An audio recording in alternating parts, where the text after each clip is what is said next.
जो 9 मंथ्स का जर्नी होता है बहुत लंबा होता है।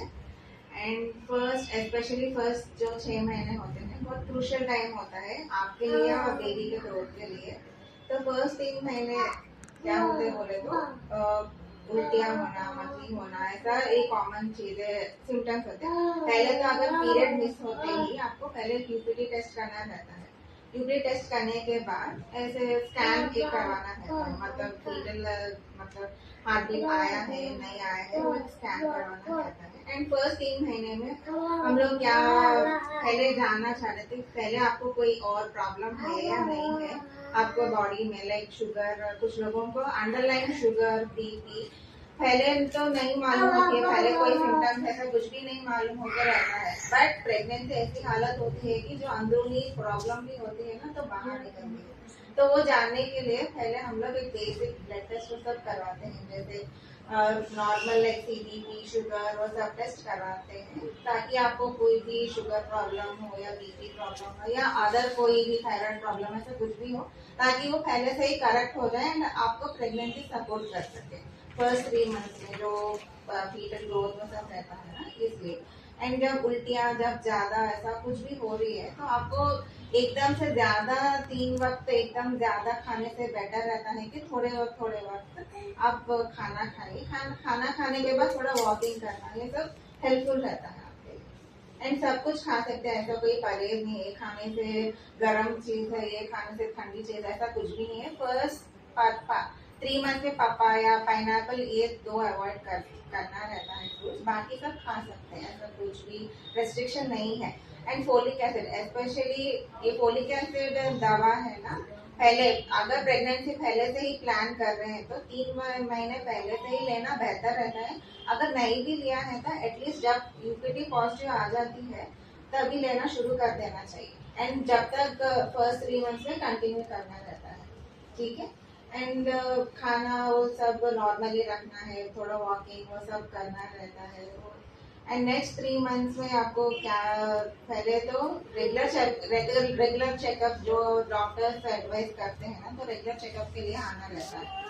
एंड जो भी मेडिकेशन है कभी भी सेल्फ मेडिकेशन नहीं लेना चाहिए, जो भी हम लोग प्रिस्क्राइब करते हैं हॉस्पिटल में यहाँ आने के बाद, तभी इवन फोन मेडिकेशन भी नहीं यूज करना चाहिए। हॉस्पिटल आके डॉक्टर से मिल के आपके हालत के हिसाब से जो दवाइयाँ देते हैं वही यूज करना चाहिए कभी भी, ठीक है। एंड नेक्स्ट 3 मंथ्स में क्या रहता है, एंटी स्कैन, मतलब बच्चे को कुछ भी जेनेटिक का प्रॉब्लम कुछ भी ऐसा कुछ भी हो रहा है तो उसमें मालूम होता है, like trisomy, like down syndrome, जो मेंटली रिटार्डेड बच्चे जैसा जो होते हैं ना, तो इस एंटी स्कैन में हम लोगों को मालूम होता है।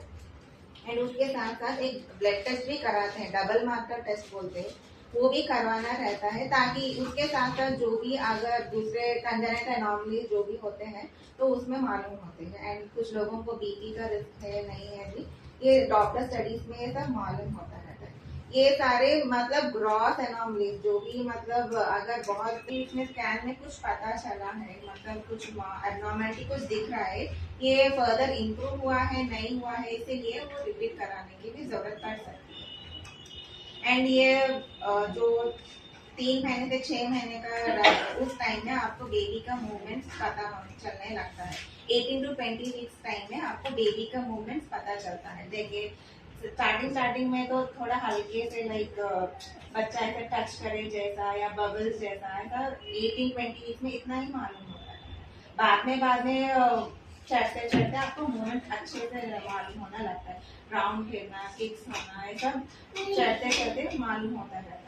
एंड आपका ग्रोथ स्पेशली इस टाइम में बेबी का ग्रोथ इज इम्पोर्टेंट, मतलब आपका खाना पीना सब अच्छे से रहना है, वॉकिंग को सब अच्छे से रहना है।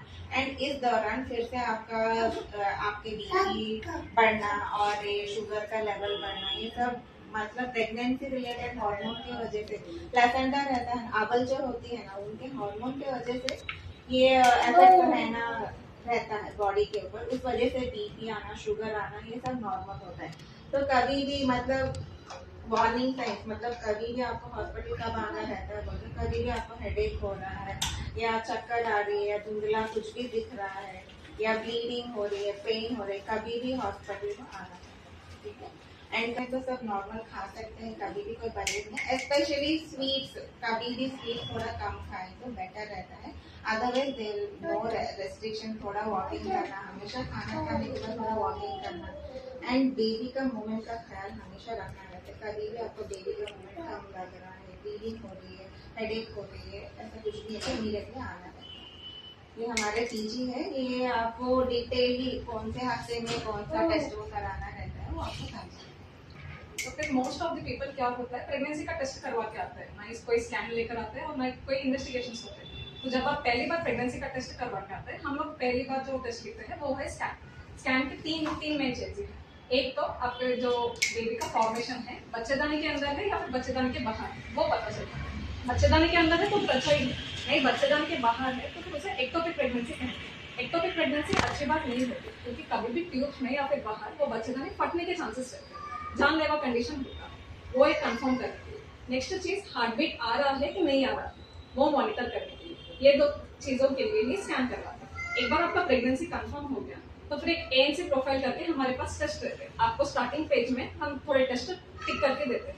हर टेस्ट का ये मतलब नहीं है कि जो एडिशनल टेस्ट कुछ करवा रहे हैं, हर टेस्ट का एक सिग्निफिकेंस रहता है। जैसे आपका CBP ले लो, आपका खून का लेवल कितना है पता चलता है। तो कुछ लोगों को स्टार्टिंग ऑफ द प्रेगनेंसी में ही खून का लेवल बहुत कम रहता है, तो फिर उसके हिसाब से खून चढ़ाना पड़ेगा, या फिर स्टार्टिंग ऑफ द प्रेगनेंसी आपको आयरन के इंजेक्शन ऐसा कुछ देना पड़ेगा, वो पता चलेगा। क्योंकि स्टार्टिंग ऑफ द प्रेगनेंसी से ही अगर आपको करेक्ट खून रहा तो फिर उसके बाद में कॉम्प्लिकेशंस डेवलप होने के चांसेस कम रहते हैं। उसके अलावा एक CUE और यूरिन कल्चर सेंसिटिविटी टेस्ट करते हैं, क्योंकि प्रेगनेंसी में इन्फेक्शंस बहुत कॉमन रहते हैं, आपका इम्यूनिटी स्टेटस ऑलरेडी कम होता है। ये दो टेस्ट से क्या पता चलता है, यूरिन में कुछ इन्फेक्शन है, यूरिन में इन्फेक्शन है, कम है इन्फेक्शन तो फिर ज्यादा पानी पीने को बोलेंगे, ज्यादा ही इन्फेक्शन तो फिर उसके अकॉर्डिंग में एंटीबायोटिक्स देंगे, क्योंकि ये सारे इन्फेक्शंस रखने की वजह से एबॉर्शंस होने के चांसेस रहते हैं। नेक्स्ट आपका ब्लड ग्रुप पता चलता है। ब्लड ग्रुप का क्या इंपॉर्टेंस है, आपका पॉजिटिव ब्लड ग्रुप हो सकता है, नेगेटिव ब्लड ग्रुप हो सकता है। पॉजिटिव ब्लड ग्रुप है तो ओके है, नेगेटिव ब्लड ग्रुप के जो लोग होते हैं उनको एंटी-डी का एक इंजेक्शन देना पड़ता है, वो 28 वीक्स में देना पड़ता है। तो फिर स्टार्टिंग से अगर आपका ब्लड ग्रुप कंफर्म रहा हमारे पास तो फिर हम लोग प्लान कर सकते हैं कि आपको एंटी-डी का एक इंजेक्शन देना है। शुगर का टेस्ट करवाते हैं। मोस्ट ऑफ द टाइम क्या होता है, आप प्रेगनेंसी प्लान करते हो लेकिन प्रेगनेंसी से पहले ऐसा नहीं होता है कि आप टेस्ट करवा के फिर बाद में प्रेगनेंसी प्लान करते हो। तो फिर कुछ लोगों को पता ही नहीं है कि उनको ऑलरेडी शुगर है। तीसरी प्रेगनेंसी, चौथी प्रेगनेंसी, पहले प्रेगनेंसी में उनको ऑलरेडी शुगर आया हुआ रहता है, डिलीवरी के बाद नॉर्मल हो जाता है, हम लोग ना शुगर का टैबलेट्स लेते और ना ही फॉलो अप करते, मतलब हर साल चेक करना वैसा नहीं करते। तो फिर इस प्रेगनेंसी में अगर आप स्टार्टिंग में शुगर का टेस्ट करवा रहे हैं तो फिर आपको क्या जरूरत है, डाइट से कंट्रोल हो सकता है तो डाइट से कंट्रोल कर लेंगे। डाइट से अगर कंट्रोल नहीं हो रहा तो फिर शुगर के टैबलेट देंगे, अगर शुगर के टैबलेट से भी कंट्रोल नहीं हो रहा तो फिर इंसुलिन देना पड़ेगा। तो फिर वो मॉनिटर करने के लिए वो जो पहले वाला ग्लूकोन डी का टेस्ट करना है ना, वो वाला करवाते हैं। और एक टेस्ट है HB इलेक्ट्रोफोरेसिस, वो थोड़ा कॉस्टली रहता है हमारे इंडिया में, स्पेशली ये कम्युनिटी में। Sickle cell anaemia, beta thalassaemia trait, ये थोड़ा ज्यादा कॉमन है, ये खून के बनावट के डिफेक्ट्स हैं। तो फिर ये टेस्ट से हमको खून के बनावट के डिफेक्ट्स पता चलते हैं। इसका क्या इम्पैक्ट रहेगा, मतलब उसका ट्रीटमेंट अलग रहता है। बीटा थैलेसीमिया ट्रेट है तो फिर आपके हस्बैंड को भी टेस्ट करवाना पड़ेगा, उनको भी बीटा थैलेसीमिया ट्रेट है या फिर ऐसा कुछ प्रॉब्लम है, क्योंकि पहली बार वो HB इलेक्ट्रोफोरेसिस ये ANC प्रोफाइल में ही होता है और पहली बार आपका डिटेक्शन यही पर होता है कि आपको बीटा थैलेसीमिया ट्रेट, आपको कभी मालूम भी नहीं हुआ होगा कि आपको है करके, यहाँ पर मालूम होता है। तो फिर उसके अकॉर्डिंगली आपके बच्चे को ये प्रॉब्लम आने के चांसेस है कि नहीं है, आपका खून कितना कम है, क्योंकि ये खून के बनावट के डिफेक्ट्स है, उसके अकॉर्डिंगली मैनेजमेंट अलग रहता है। और एक चीज, ये सारी चीजों के साथ साथ एक किडनी का बेसिक टेस्ट सीरम क्रिएट करके रहता है, वो वाला करवाएंगे और थायराइड का टेस्ट करवाएंगे, क्योंकि मोस्ट ऑफ द प्रेगनेंसीज में थायराइड बहुत कॉमन रहता है। स्टार्टिंग में डिटेक्ट करे तो थोड़ा कम डोज से हम लोग मैनेज कर सकते हैं। और एक बार प्रेगनेंसी में थायराइड आया तो मोस्ट ऑफ द टाइम से प्रेगनेंसी के बाद आपको वो थायराइड मेडिकेशन लेने की जरूरत नहीं। अगर बहुत हाई डोज है तो फिर उसके अकॉर्डिंगली आपको थोड़ा high dose of thyroid medication लेना पड़ेगा, क्योंकि थायराइड इंपॉर्टेंट इसलिए है क्योंकि अगर थायराइड का अगर आप डेफिशिएंट हो थायराइड में, बेबी का ब्रेन डेवलपमेंट अच्छा नहीं होता है, मिसकैरेज होने के चांसेस रहते हैं, प्रीटर्म लेबर होने के चांसेस रहते हैं। इसकी वजह से इतने सारे टेस्ट स्टार्टिंग में करवाना पड़ेगा। एक बार ये स्कैन हो गया, ये टेस्ट हो गया, नेक्स्ट आपका नेक्स्ट स्कैन है 12 वीक्स में, मतलब 3 महीने के एंडिंग में, वो वाला एंटी स्कैन है। 2 स्कैन्स रहते हैं, एक तो एंटी स्कैन रहता है और एक टीफा स्कैन रहता है। एंटी स्कैन में फर्स्ट प्रिलिमिनरी स्कैन, मतलब बेबी का इनिशियल बनावट कैसा है, कुछ पैरामीटर्स देखने को मिलते हैं उसमें, जैसे एंटी कितना है, बोन विजुअलाइज नहीं है, वो सब देखने को मिलता है। एंटी स्कैन के साथ साथ ये इंपॉर्टेंट है कि एक T1 क्वाड करके एक टेस्ट रहता है। आप जैसे ही हमारे पास एंटी स्कैन लेके आओगे, हम लोग एक फॉर्म लिख के देंगे, और फॉर्म आपको देने के बाद 5 दिन में रिपोर्ट आएगा करके बोले। ये T1 क्वाड टेस्ट क्यों इंपॉर्टेंट है? 2 चीजों के लिए। एक तो बेबी को कोई जेनेटिक प्रॉब्लम्स है तो फिर वो डिटेक्ट होता है T1 क्वाड। नेक्स्ट क्या है, अगर आपको बीपी आने के चांसेस हैं तो फिर वो डिटेक्ट होता है। उसके अकॉर्डिंग अगर आपको बीपी आने के चांसेस है तो फिर एकोस्प्रिन टैबलेट लें। अगर आपके बेबी को कोई जेनेटिक प्रॉब्लम है तो फिर फर्दर इवैल्यूएशन कैसे करेंगे वो देखने को मिलता है। सबकी प्रेगनेंसी एक जैसी नहीं होती कि मेरे साथ ऐसा हो, उनके साथ ऐसा हुआ, ऐसा सबका एक ही फॉर्मूला नहीं होता है अपना। इवन आप मल्टीपल टाइम से प्रेग्नेंट हो, फर्स्ट टाइम सेकंड टाइम वैसा भी हो, हर प्रेगनेंसी अलग होती है, हर प्रेगनेंसी का जर्नी अलग होता है। ऐसा पहले नहीं हुआ था ना अभी क्यों हो रहा है बोले तो इट डिपेंड्स, मतलब आपके अंदर की ताकत के ऊपर भी डिपेंड हो। फर्स्ट प्रेगनेंसी में क्या बोलता हमारे पास बहुत सारा रिसोर्स रहता है, मतलब आयरन के लिए अंदर ताकत बहुत ज्यादा रिजर्व होकर रहती है।